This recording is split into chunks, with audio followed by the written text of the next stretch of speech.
It's why that keeps us going. It inspires. It challenges. And here's the thing about why. It's what makes you, you. Maybe it's about making it big. Maybe it's creating a future that's big for all. A comeback story after 2 kids, perhaps? Or helping every kid rise to the future. Sometimes it's doing something great. Or just doing all the little things that add up to great. No matter the why, isn't it all about being all we can be? About trying to find our way forward? And that's why our why at Infosys is a bit like all of your whys. We wake up every day and head to Infosys to keep finding our why. To keep amplifying human potential and create the next opportunity for people, businesses, and communities.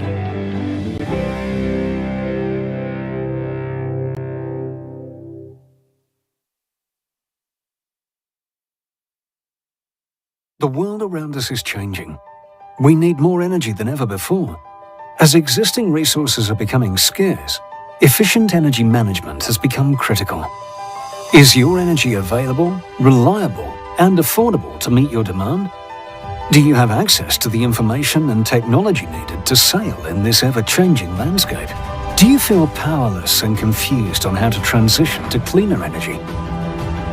BP and Infosys have imagined a world where we will help you navigate to a cleaner, greener future with our energy-as-a-service offering. A service that would manage all your energy needs, from providing green energy, improving asset performance, and monitoring against targets with actionable data, while ensuring a sustainable mix is used, reducing carbon footprint, all enabled by an intelligent digital platform. A platform that collects data from your buildings, equipment, and sensors, providing in-depth visibility and actionable insights for energy efficiency, cost efficiency, and operations optimization. An ever-developing ecosystem, constantly learning and being agile, delivering new solutions in a shorter time as climate change cannot wait. We are different. We bring a unique end-to-end integrated service comprising energy audit, energy supply, energy systems design and optimization, energy efficiency, asset management, operations and maintenance, all optimized by a digital platform. Unlock the pace of your net zero ambition with BP and Infosys. Our experience, our ability to deliver and innovative commercial models as you navigate towards a cleaner, greener future.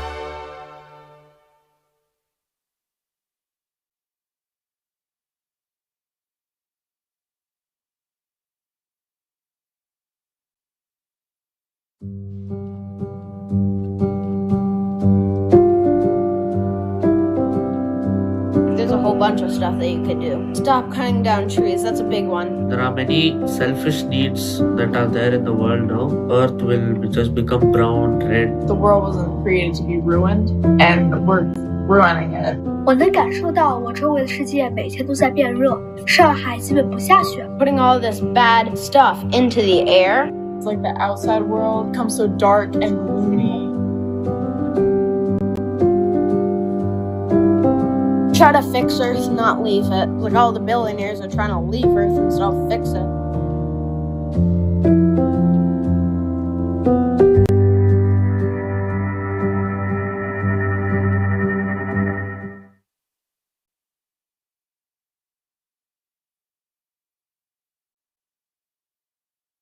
Why? It's why that keeps us going. It inspires. It challenges. And here's the thing about why. It's what makes you, you. Maybe it's about making it big. Maybe it's creating a future that's big for all. A comeback story after 2 kids, perhaps? Or helping every kid rise to the future? Sometimes it's doing something great. Or just doing all the little things that add up to great. No matter the why, isn't it all about being all we can be? About trying to find our way forward? And that's why our why at Infosys is a bit like all of your whys. We wake up every day and head to Infosys to keep finding our why. To keep amplifying human potential and create the next opportunity for people, businesses, and communities.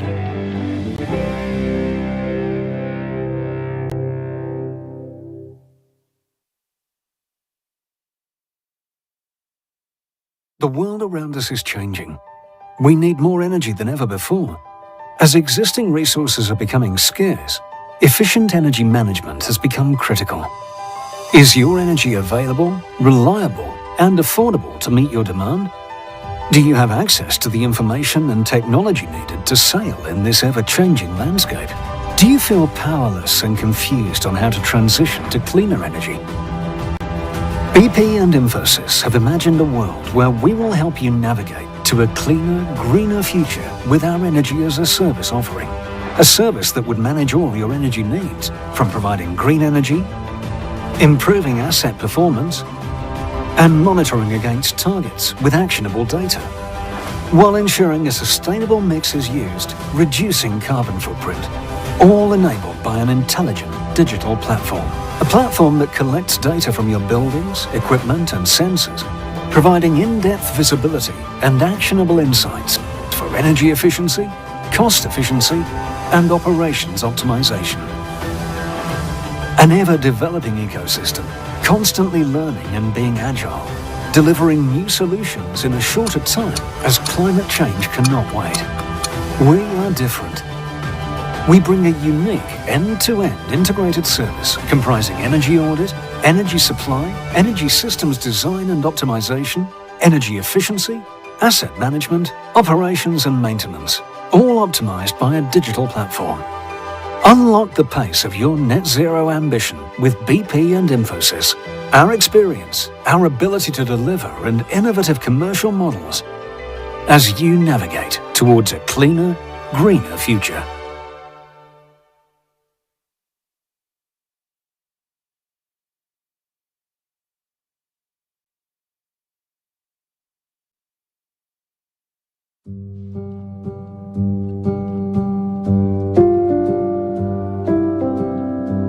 There's a whole bunch of stuff that you could do. Stop cutting down trees, that's a big one. There are many selfish needs that are there in the world now. Earth will just become brown, red. The world wasn't created to be ruined, and we're ruining it. 我能感受到我周围的世界每天都在变热，上海基本不下雪。 Putting all this bad stuff into the air. It's like the outside world becomes so dark and gloomy.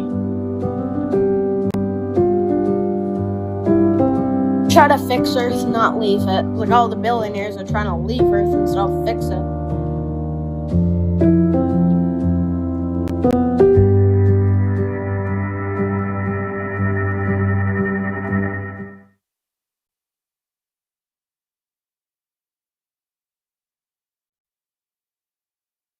Why? It's why that keeps us going. It inspires. It challenges. And here's the thing about why. It's what makes you, you. Maybe it's about making it big. Maybe it's creating a future that's big for all. A comeback story after 2 kids, perhaps? Or helping every kid rise to the future? Sometimes it's doing something great. Or just doing all the little things that add up to great. No matter the why, isn't it all about being all we can be? About trying to find our way forward? And that's why our why at Infosys is a bit like all of your whys. We wake up every day and head to Infosys to keep finding our why. To keep amplifying human potential and create the next opportunity for people, businesses, and communities.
A very good evening, everyone, and a very happy new year.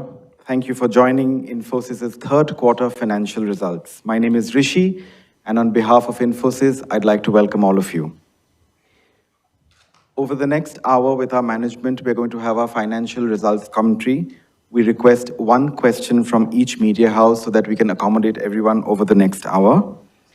As always, we'll start with broadcast media and then move on to our other friends from media who are present here. With that, let me invite our Chief Executive Officer, Mr. Salil Parekh, for his opening remarks. Over to you, Salil.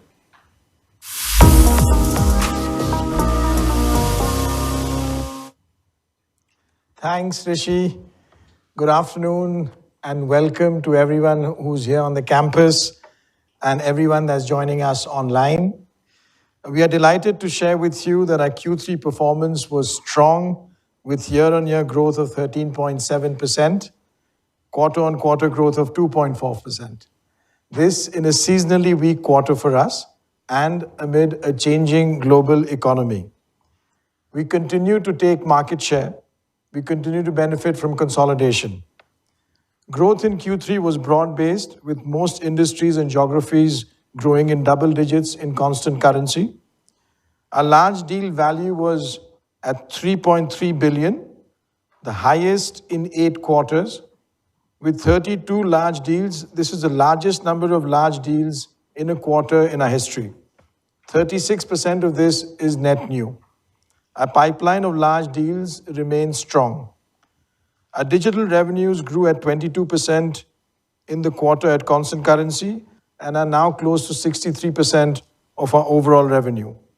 Our core services revenue grew as well at 2.4%. We're seeing growth in both areas of our business, digital and core services. This is a testament to our industry-leading digital capabilities, including our Cobalt cloud capability and our industry-leading automation capabilities, both of which are resonating with our clients. Our large deals pipeline is seeing increased traction for automation and cost efficiency programs. Strong growth was accompanied by stable operating margins at 21.5%. This was driven by healthy revenue growth and cost optimization benefits. Our voluntary quarterly annualized attrition continues to decline. It was reduced by 6 percentage points sequentially to well below 20% for this quarter. While we are encouraged by the immense confidence and trust our clients have in us, the signs around are showing a slowing global economy.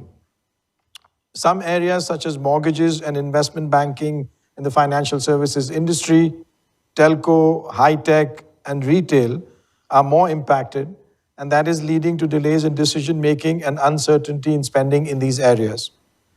We are confident that the strength of our digital and cloud capabilities and our automation capabilities will continue to position us well in this market. We're keeping a close watch on the global economy. Our operating model and offerings are agile to deliver value for our clients in this evolving macro environment. Driven by a growth of 17.8% in constant currency for the first 9 months of FY23 and the strong large deal value for Q3, we are increasing our revenue growth guidance, which was at 15 to 16%. We are increasing it to 16% to 16.5% for the full financial year. This despite the changing global conditions. We are retaining our operating margin guidance for FY23 at 21 to 22%. We anticipate to be at the lower end of this range. Thank you. With that, Rishi, let's open up for questions. Thank you, Salil. We will open the floor for questions. Joining Salil is Mr. Nilanjan Roy, Chief Financial Officer, Infosys. With that, we have the first question from Ritu Singh from CNBC TV 18. Hi, thank you. You said you've increased your revenue growth guidance despite changing global conditions. What gave you this confidence? Why the revision up? What about furloughs? Were they lower than what you were expecting from your comments in the last quarter? Also, we've seen a significant rupee depreciation during the quarter, and yet the margins have more or less remained flat. What is the reason for that? And any visibility you have on the FY24 growth, because you're talking about this difficult macro environment and yet you've revised up your guidance. So what are you hearing from clients in terms of their budgets and these large deals that you say continue to be strong in the pipeline? Are you seeing more renewals or newer deals that you expect to win? And a word on attrition and hiring as well. Do you expect it to continue to trend lower? I think it's the lowest in the last 5 quarters. And also, hiring is lower than the previous quarter. Is it because you're anticipating lower growth? Any comment on that as well? Thank you. Thanks for the questions. I'll try to get through most of them. On some of the points on margin, Nilanjan will jump in as well.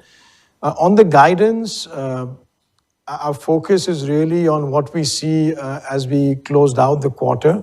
We had exceptionally strong growth, Q on Q, 2.4, year on year, 13.7. For the first 9 months, we are at 17.8%. Then we had a very strong large deals at 3.3 billion. It's the largest we've had in 8 quarters. And the number of deals is also a testament to the environment for us. At 32 deals was very strong. Given all of those factors, we saw that it was right to increase our guidance. The point we made also is we do see that there is changes in the economic environment. We've called out, for example, in financial services, beyond mortgages, investment banking. We've called out the telco sector. We've called out high-tech and retail. But keeping all that in balance, there were some things that gave us a lot of support, while we see other factors in the environment changing. But keeping all that in balance, we were ready to increase our guidance. On attrition, I think, before we go to the margin and so on attrition, we've seen a steady quarter-on-quarter decline for the last several quarters. We believe many of the policies we've put in place to make sure that we are more and more aligned to where employees are focused on is helping. And of course, the overall environment is also changing in the market. So we see attrition continuing to go down. And why the hiring is lower? Should we see that as an indicator of how you expect FY24 to turn out? On FY24, we have no comments at this stage. We will absolutely look at it at the end of the quarter in Q4. On hiring, we have the number of hiring based on what we saw on the demand, and we've also had a very strong hiring for the full year in FY23 and also before that. And we are making sure that all of that hiring goes through our various training and is ready for deployment. Yeah, so on margins, we've at 21.5, and that is flat sequentially. A couple of reasons, and first, of course, you mentioned about the benefit of currency. So we got a net benefit of about 40 basis points from currency, net of our hedges. So that was one tailwind for us. We got another benefit of about 70 bips from our cost optimizations, for instance, our subcon costs, etc. And from a headwind perspective, there's about 30 basis points additional spend on our SG&A. And the balance, about 80 basis points, was traditional seasonality in the quarter, furloughs, partly because of our third-party costs. So these are the balance 80. So that's a broad walk, about a flat 21.5% margin within our guidance, as you know, of 21-22. Thank you. The next question is from Anisha Jain from ET Now. Anisha sends us questions on text. Salil, the question for you is, there has been a strong execution and deal win in Q3 that led to the guidance upgrade as well. Can we extrapolate this to believe that the client budget will be robust and double-digit revenue growth will sustain in FY24? And could you give us a bit more insight on the trends you're witnessing in Europe and for verticals like BFSI and high-tech? And Nilanjan, for you, there's a question on margin which you just answered. A follow-on question on attrition that is coming down sharply. Could there be a sharp reversal in margins from Q4 onwards? How are the pulls and pushes stacked for margins? Thanks, Rishi. On the first part, I think we talked a little bit about why the margin was increased. In terms of what we see in the environment, we are not commenting, obviously, on the financial year 24 and what the guidance or growth in that year will look like. What we do see in terms of demand environment is what I shared earlier. We see some areas, for example, the mortgages area or the investment banking area and financial services. We see some areas in telco and high tech and some in retail. There is more variation. We see in the European markets more concerns on what's going on with the economy. The US market is also there, but relatively less so in the US with respect to Europe. We will see how this plays out, because this is not a scenario where it's the same for every industry. For example, we've seen extremely strong growth in energy, utilities, that part of our business, and we continue to see that in Q3. We saw very strong growth in manufacturing, and we continue to see some of that traction in our business in Q3. The question on margin was attrition. Yeah, so absolutely. So one is, of course, as you know, if you've seen our utilization, in fact, that came as a headwind for us. We have built a large fresher pipeline. They go through our training, like Salil mentioned, into Mysore, and they're on bench. Now we are training them, reskilling them. And in fact, that will give us some headroom, in fact, for growth looking ahead. So the question partly about, do we need to hire more? So we have a very substantial bench, and I think our utilization at about 81.7 is one of the lowest we've had. So we have some headroom there. So looking ahead, of course, subcon costs, we brought them down. At one stage, we used to be closer to 7% of our revenue. We are around 8.7. Utilization, another factor. We continue to work on pricing. Of course, on-site, offshore, the pyramid itself, with the freshers coming in, will help us. So the other levers we will have to deploy as we look ahead in the next few quarters. Thank you, Nilanjan. The next question is from Sajith Pangat from BQ Prime. Sajith has a couple of questions. For Salil, he wants to know, give us a sense of the demand environment in North America, UK and Europe. And have you seen a trend of small deal sizes compared to what we saw in the last 2 years? Do you foresee a slowdown in deal closures? Nilanjan, your question is again on margins, which has already been answered, so I'm not asking that again. On the demand environment, sort of similar view. I think we see different demand environment in different industries, and even within some industries, there's a variation based on the client. We're also seeing much more demand today for automation, cost efficiency, operational improvement programs. The size of the deals, as we see with 3.3 billion in large deals, we have a tremendous volume, 32 of those deals for this quarter. So we do see a change in the environment, but we see that both of our engines, the one for digital and cloud driving transformation and the one for automation driving cost efficiency, both are working and both are growing for us. Thank you. The next couple of questions are from Z Business, Kushal Gupta, and from Harshada Sawant from CNBC Awaz. Both are on client and IT budget spending, which we have already answered. I'll ask one question. What is the sense you're getting from your clients in terms of future pricing of deals? How concerned are you about Europe, and what impact could it have on deal flows ahead? Pricing, maybe Nilanjan will take. I'll take the question on Europe. Europe, I think we mentioned earlier, there's differences within the European economies. We're seeing today more economic changes in the European market relative to US, but even so, there's a factor of the industry. We are seeing good traction in some industries, for example, energy utilities, and that's across geography, while we see some constraints which are in high tech and parts of financial services. Yeah, on the pricing side, of course, I think we've seen a much more stable pricing regime than historically what we've seen. And part of that has been the high inflation we've seen in these economies as well, and also because of the compensation hike. So some of that we are trying to work with our clients to pass that on, and we've had some successes. One of the things is, of course, things like discounts have actually come down over the years. So I think this is, a discussion we have by each client, and I think that's something which we'll continue to work on irrespective for the year ahead. Thank you. The next question is from Reuters News from Nandan Mandyam. Hi, Salil. Hi. I just want to know, how long do you expect the softness in BFSI to persist in the US? And also, if you could give us an insight into how you sort of maintain around the same growth in Europe. And lastly, could you give us an insight into what FY24 hiring is going to look like, both in the fresher and lateral terms? Is it going to exceed what we've seen in FY23 so far? So on the BFSI, I think we don't have a definitive number in terms of when things are going to look different.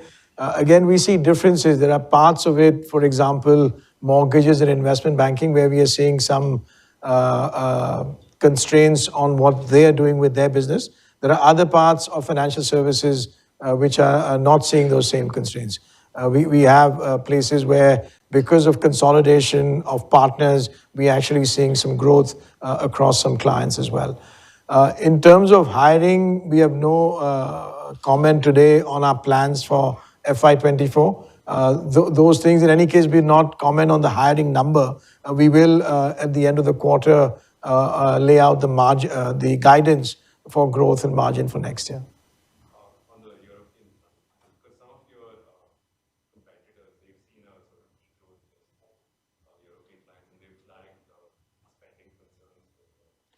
On Europe, I think we are fortunate to see a very strong growth in Europe. We've had a good focus on that geography for the past several years, and we continue to see traction from some of the work and programs that we've started a while ago.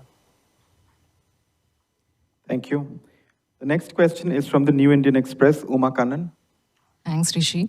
Good evening, gentlemen. Congrats on a strong quarter. Yeah. So do you expect client spending, to come down in Q4, and whether this include reduction in workforce? And also one more on automation that you spoke about just now.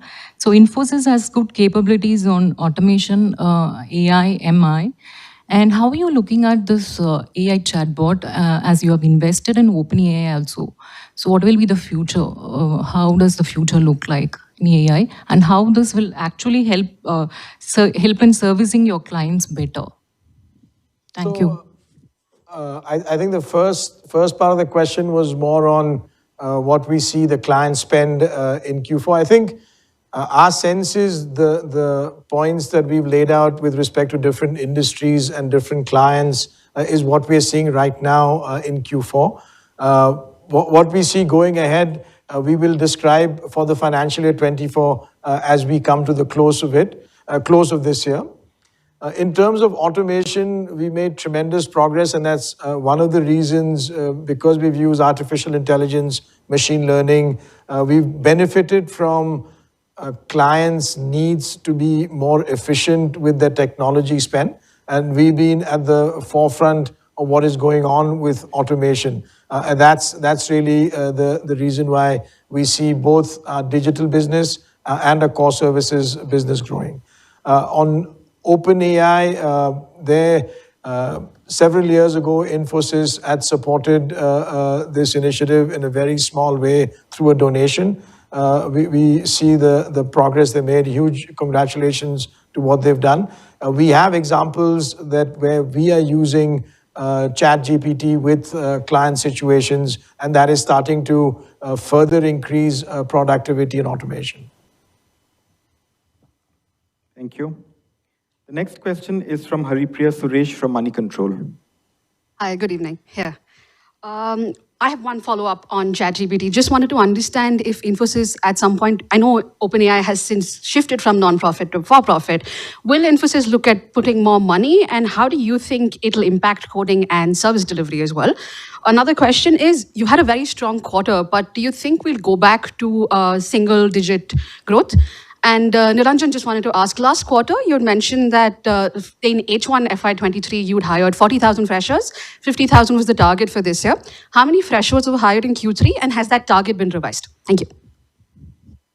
On the first one, I think we have a huge focus and commitment through the past several years on automation, artificial intelligence, machine learning. We have no plans today which relate to anything in terms of an investment in any activity, but we are looking at the way to really work with and partner with, and there are many technologies which enable a way to do low code, no code, enhancement of or efficiency of building code faster. So we're looking at we're working with several of them to make sure that we work with our clients on it. On growth, we don't have a guidance for FY24 at this stage. What we have is really the focus on Q4 and for FY23. Yeah, on the freshers, I think the 50,000, we are short of that now, but I think we should be around that number by the time we end the year. So we have continued to hire. We are, I think, above 46,000, I think we've done, if I'm not mistaken. Thank you. The next question is from Veena Mani from the Times of India. Hi, good evening, gentlemen. So a couple of questions on the HR front here. With attrition coming down, with the pressure on giving out more bonuses and increments ease out for you, and also on this quarter's variable pay, I'd like to ask you, on an average, on an organization average level, what is it going to be? And if it is 100%, what part of your workforce will be covered in that 100% variable pay bracket? And also on the utilization, excluding trainees, it's at 81.7. Is it largely because even in the existing projects, clients want to ramp down, want to bring down the number of build resources? Or why is it exactly? Yeah, sure. So I'll take the second and then the first one. So 81.7 is largely because of our freshers bench. That is the biggest reason, and because we've been hiring so many freshers through the year and putting them into training. So there's no reason that over a period of time they will start going into production, because you can't overnight put a new project and have them with all the freshers. And like we've talked about in the past, it was an investment we are ready to make, because you can't overnight flip the model of putting freshers in. So we are ready to make that investment and then start bleeding them into the production projects and rotate existing headcount. So we are not so concerned. Over a period of time, that will start actually helping us. The second thing about variable pay, we don't disclose the amount of variable pay during the quarter, and that's just something in the past we've looked at as one of the how we pay out to each quarter on performance. Yeah, that's been going on. Yeah, absolutely. In fact, one of the projects of, and helping us during this attrition has been this whole project internally about predictability of promotions, and that continues, unabated as people reach a certain seniority and in certain levels, we are continuing that. Thank you. The next question is from Sai Ishwar from the Economic Times. Hi, gentlemen. Good evening. So, Salil, in the press release, you've said you've gained market share. Could you actually explain in which markets or in which functions are you gaining market share? And also about the deal win, it's come at an elevated number right now, right? So, do you think going forward it is sustainable?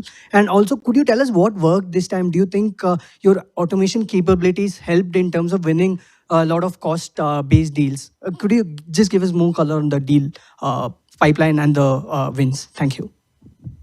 So on what are the reasons for some of these deals that we're winning, or the size and scale of it?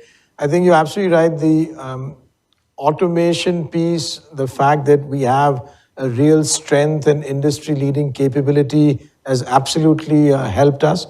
We think we're gaining market share because if you look at the growth, average growth over the last 12 months, 24 months, 36 months, including in this quarter of the industry, and you look at our growth, we think we are ahead of the average. So we are gaining market share from people who are below that average.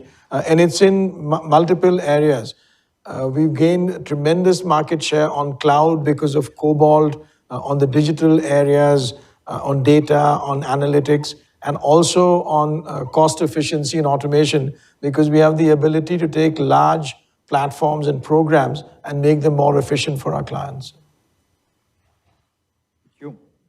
The next question is from Ayushman Barua from the Financial Express. Hello. Hi, Salil and team. Yeah, wishing you a very happy new year, first of all. Most of the financials have been asked, so I have something from a technology point of view. Last year, we spoke a lot about metaverse, right? Infosys also has invested into it. So how do you see the adoption among clients? Is it still in the initial phases, or have you seen the adoption pick up? That's one. And number two is that last year we also heard a lot about moonlighting, right? So over these months, has Infosys firmed up any policies around moonlighting yet? That's it. Thank you.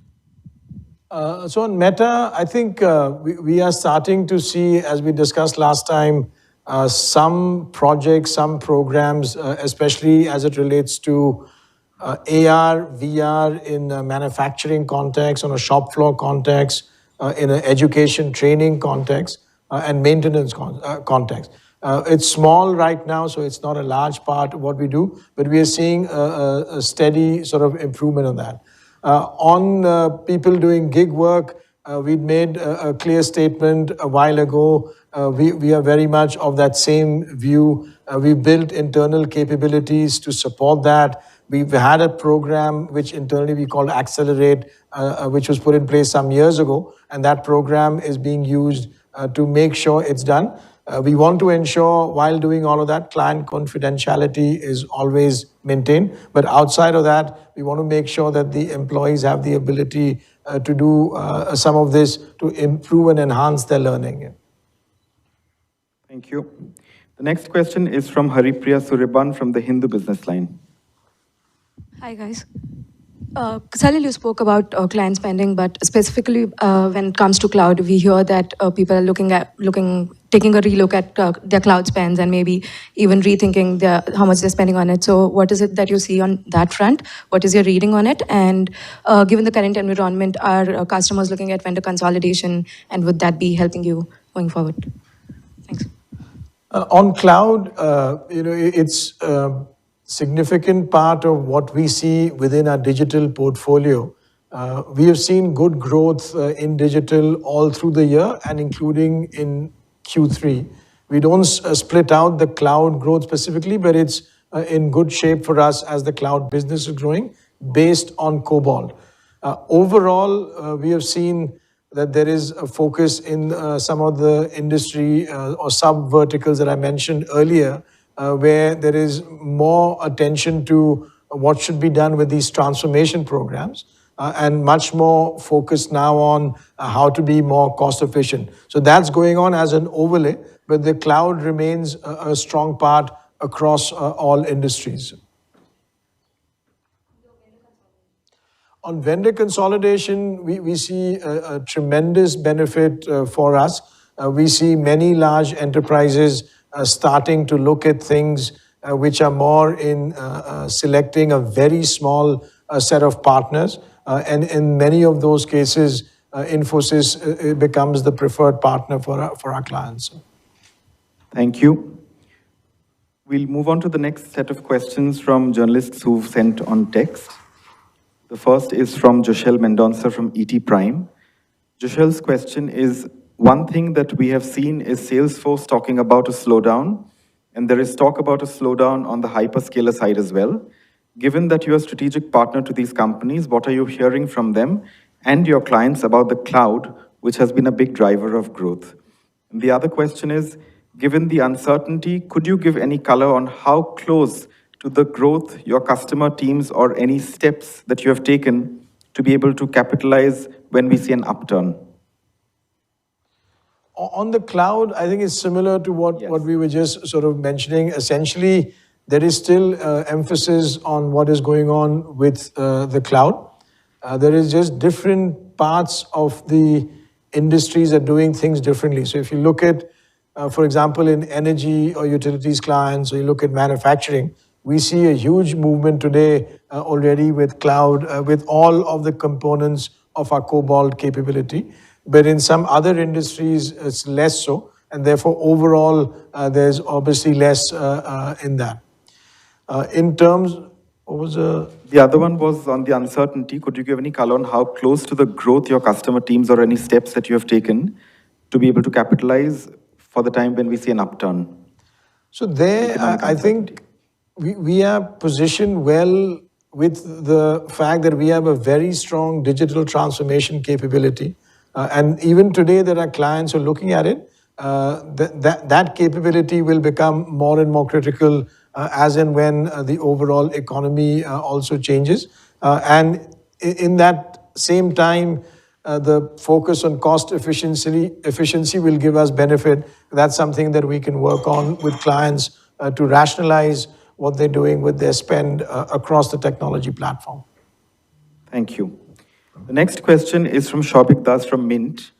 Shobik, Salil, for you, the question is, the per employee consolidated revenue declined further to $54,000 level, down over 6% YOY. Does this show that employee costs have still remained high in the sector despite falling attrition rate? And is this something that we expect to see coming in the coming quarters as well? For Nilanjan, a couple of questions. You've raised guidance for FY23 on the back of a strong quarter. However, the number of active $100 million plus deals reduced by 1 during the quarter. Is that a factor of uncertainty coming from North America and Europe? And do you expect such large deals to remain muted or even decline through the next quarter? This was already asked. And there's another question. Revenue from India saw a 5.4% YOY constant currency decline, while the rest of the world, including Europe, saw growth. What is the reason for such movement in market metrics? Okay, so I'll start with the India. So India is a very small portion, about 2.5% of our global businesses from India. And a lot of the work we do with our clients is also volume and transaction led. So you will see these pluses and minuses on a quarter basis on the growth figure. But like as you can said, it's only 2.5% approximately of our revenue. The second one was about the revenue per, I can take the first one, the revenue per person. I think that's just a reflection of our utilization over the year, which was about 88%, and now we are at 81%. So that's just the math of the overall RP as such. So our margins have, like I said, quarter on quarter remained stable. So that's a different way to look at the metric, because we've also hired freshers during this time who are sitting on bench and are training in Mysore. But from a productive perspective, we have seen that utilization factor come down by only about 1.5 bips, 1.5% during the quarter. There was something else? No, that was it. Okay. Thank you. The next question is from Shivani Shinde from Business Standard. In continuation to the earlier question on cloud, can you give some color on cloud deals? If cost transformation deals have gone up, why is the core revenue down in reported terms? Also, can you give some color on the TCVs won this quarter? On the deals, first, the reported terms has a lot of currency in it. So we always look at our business on a constant currency terms. We think that's a metric which is more stable and more indicative of how the underlying business is doing. So the key for us there is the core is growing this quarter on a constant currency basis. We don't typically give out the average TCV on our deals, but the reality is we have a huge, large deals number at 3.3 billion, and that makes a big difference as we look ahead into what is going on with the future of the business. On cloud deals, those really come back to what is the view of individual clients and within industries, what's happening, and then the overlay of the cloud as an ecosystem. Thank you. The next question is from Rishabh Shaw from The Informist. For Salil, you said Europe sees more stress, but segment revenue shows the region's share of revenues going up. Going forward, do you see that changing? And what are the reasons that drove large deals, even as you said there were delays in decision making? There on Europe, to the earlier question about what is the overall economic environment, we see the economic environment across the world slowing. Within that, relatively, Europe seems to be more slowing than the US today. For our own work, Europe is very strong. We've had a really good platform there put in place over the last 18, 24 months. And we are seeing the benefits of that coming through today. And also some of the large programs that we launched in that last 18, 24 month time frame. Thank you. The next question is from Debashish Mahapatra from Deccan Herald for Nilanjan. Despite a fall in attrition and benefits coming from operational efficiency, why did operating margin not improve in Q3? Are large deals margin dilutive in nature? When can we see revenue per employee inching up? Yeah, so I think I've answered many of those. So we've given our margin walk on the 21.5% sequentially as well. And the other one was on large deals continue to perform well. If you see our overall strategy of the last 4 years since the large deal, strategy was put in place, at 21.5%, we actually well above where we started in FY18. So despite all the large deals, we have seen that, as we go through the deal cycles, we're seeing the improvement in margins. And of course, new deals come into the funnel with lower margins. But that's a mechanism we have actually, mastered. And I think that's something which we do every day. Thank you. The next question is from Rohit Chintapalli from Business World. This is a similar question in case you want to add any more color to it. Your revenues from North America have declined sequentially and they've improved only marginally in Europe in Q3. This is in line with ICRA's report that predicts moderation of growth in the IT sector over the medium term. How do you plan to address these key markets as you expect tough times ahead? So I think at constant currency, I don't know where this again reported. So we are pleased, again, if we look at our constant currency, we have grown in all the three geographies as rest of the world in Europe and in North America. Of course, the growth rates are different, but we are seeing a very strong pipeline in all the markets like Salil has mentioned. Thank you. The next question is from Harichandan Arakali from Forbes. 2 questions. One is on hiring in the context of looming recession that I think, gentlemen, you've answered. The next question is, while there is the nuance of Infosys, Cobalt, and other such capabilities which may be useful to clients, overall, what does the recruiting scene look like in the coming few months? On recruitment, I think we have already mentioned first that we are increasing our growth guidance. We've talked about the recruitment that we've done across this year already.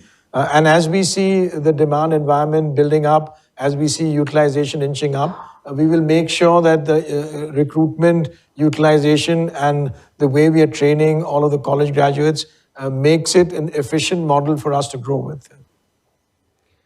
Thank you. With that, we come to the end of this Q&A session and the press conference. We thank our friends from media for joining us today. Thank you, Salil. Thank you, Nilanjan. Thanks, Rishi. Thank you. Before we conclude, please note that the archived webcast of this press conference will be available on the Infosys website and on our YouTube channel later today. Thank you very much and have a good evening.